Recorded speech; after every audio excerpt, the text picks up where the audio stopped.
El año es 54 después de Cristo. Roma es la capital del mundo conocido, una metrópolis de mármol, sangre y ambición donde 1 millón de almas viven apretujadas entre templos, burdeles y termas. En el Palatino, la colina más exclusiva de la ciudad, un adolescente de 17 años acaba de convertirse en el hombre más poderoso del planeta. Se llama Nerón Claudio César Augusto Germánico, pero la historia lo recordará simplemente como Nerón, el emperador que puso la barra tan alta en excentricidad que ni siquiera Calígula pudo superarla. Pero antes de que este joven de voz aflautada y complexión enfermiza incendie media Roma, cante ópera mientras arden los cadáveres o mate a su propia madre, debemos entender cómo se llega a ese punto. Porque Nerón no nació en el vacío, fue el producto perfecto de un sistema podrido hasta la médula. La Roma imperial del siglo I era una máquina bien engrasada para producir tiranos. El Senado, antaño guardián de la República, ahora no era más que un club de ancianos ricos que adulaban al emperador de turno mientras conspiraban en sus villas. El ejército juró lealtad no a Roma, sino al que les pagara más. ¿Y el pueblo? El pueblo solo quería pan y circo. Literalmente. La familia de Nerón, los Julio Claudios, eran como los protagonistas de un reality show escrito por Sófocles en un día particularmente oscuro. Por parte de madre, descendía de Augusto, el primer emperador. Por parte de padre, de Marco Antonio, el general que perdió contra Augusto y se suicidó con Cleopatra. Su tío abuelo fue Calígula, el que nombró senador a su caballo Incitatus y declaró la guerra al mar. Su madre, Agripina la menor, era tan encantadora que envenenó a su segundo marido, el emperador Claudio, con un plato de setas, solo para colocar a su hijo Nerón en el trono. En esta familia, el incesto no era un tabú, sino una estrategia política. Claudio era tío de Agripina antes de convertirse en su esposo. El joven Nerón creció en este ambiente donde los asesinatos eran conversación de sobremesa y el veneno un condimento más. Su educación estuvo a cargo de Séneca, el famoso filósofo estoico que predicaba la moderación mientras acumulaba una fortuna equivalente a $300 millones actuales. Imaginen al maestro de yoga más hipócrita que conozcan, pero con toga y acceso al tesoro imperial. Bajo su tutela, Nerón desarrolló dos pasiones, el arte y la megalomanía. A los 14 años ya daba discursos en griego ante el Senado. A los 16, debutó como cantante en un concurso que, casualidad, ganó. Cuando Claudio murió, gracias a las setas de Agripina, Nerón fue proclamado emperador con el apoyo de la Guardia Pretoriana, convenientemente pagada por su madre.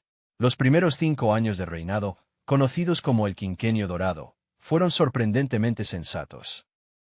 Redujo impuestos, limitó los juicios por traición y hasta propuso abolir los impuestos indirectos.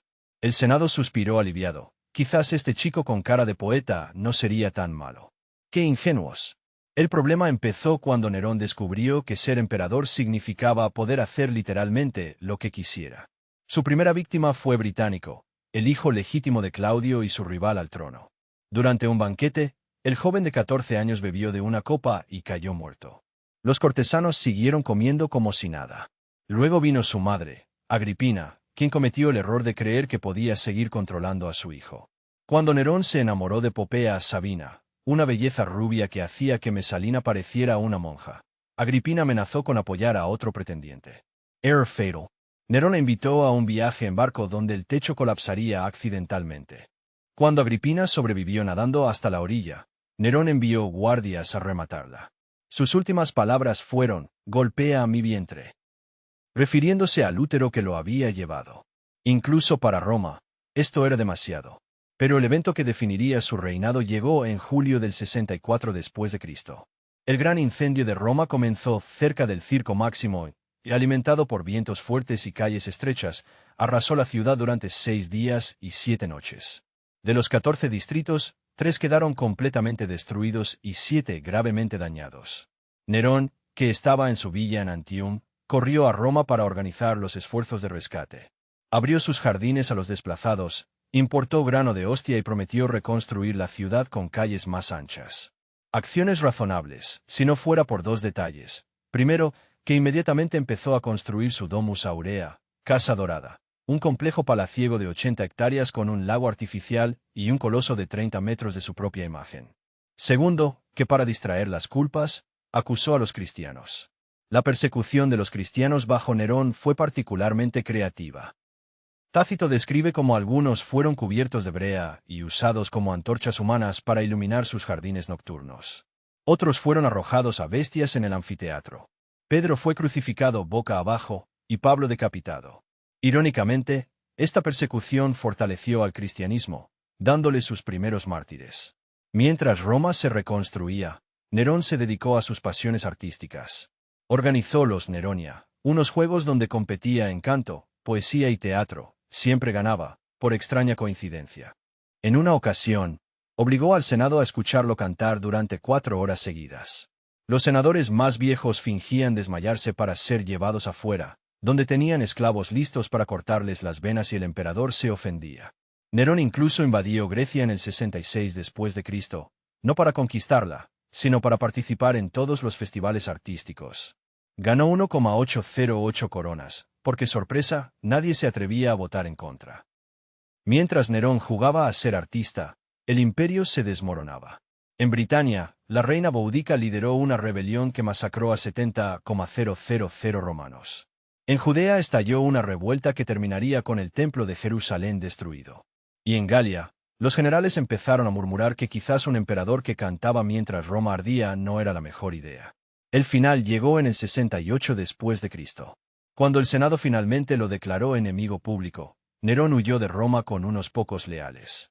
En una villa a las afueras, escuchó a los jinetes acercarse para arrestarlo. Según Suetonio, sus últimas palabras fueron qualis artifex pereo, que artista muere conmigo, antes de clavarse un puñal en la garganta. Con su muerte terminó la dinastía Julio-Claudia, y Roma cayó en un año de guerras civiles conocido como el Año de los 4 Emperadores. Curiosidades que no pudimos incluir antes. Nerón inventó el primer Grand Bassin de la historia. Hizo construir barrios con pórticos anchos para evitar incendios, pero los llamó paseos de Nerón para autopromocionarse. Su Domus Aurea tenía un comedor con techo giratorio que imitaba el movimiento de los astros, operado por esclavos bajo el piso. Cuando Popea Sabina murió, por una patada de Nerón estando embarazada, el emperador la momificó, la cubrió de especias y lloró ante su cuerpo por meses. Los últimos restos del coloso de Nerón estuvieron en pie hasta el siglo IV, cuando fueron derribados para construir el Coliseo, que originalmente se llamó Anfiteatro Flavio. Según leyendas medievales, Nerón no murió y regresará como el Anticristo. Algunos esperaron su regreso durante siglos. El legado de Nerón es un espejo distorsionado del poder absoluto. Demostró que un imperio puede sobrevivir incluso al peor de sus líderes, pero ¿a qué costo? Sus excesos fueron tales que durante el siglo siguiente, cada vez que un emperador mostraba interés por el arte, el Senado temblaba. Vespasiano, el general que lo sucedió tras el caos, construyó el Coliseo precisamente sobre el lago artificial de la Domus Aurea, como un símbolo de que Roma volvía a ser de los soldados, no de los artistas. Aunque, pensándolo bien, ¿no es el Coliseo el mayor escenario de espectáculos sangrientos jamás construido? Quizás Nerón, en algún sentido perverso, ganó al final.